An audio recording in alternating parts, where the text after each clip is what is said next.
سلام دوستان، ما در این قسمت یک جمله دیگه داریم که تماشای ویدیوها به بهتر شدن انگلیسی تو کمک میکند.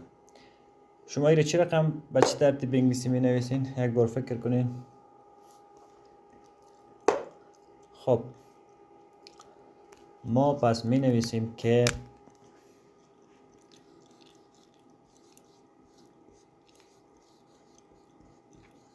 watching videos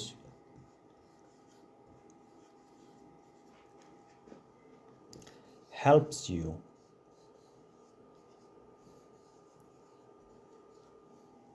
improve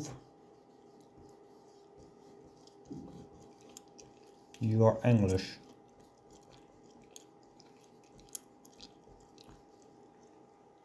Watching videos helps you improve your English. اوکی؟ در این قسمت watching تماشا کردن معنا میده.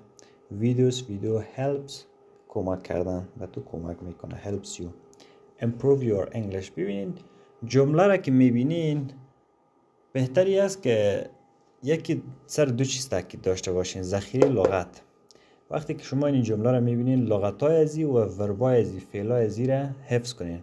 در این قسمت improve به معنای بهتر ساختن، بهتر کردن، اصلاح کردن معنا میده. یعنی improve دیگه فراموش تو نباید شود.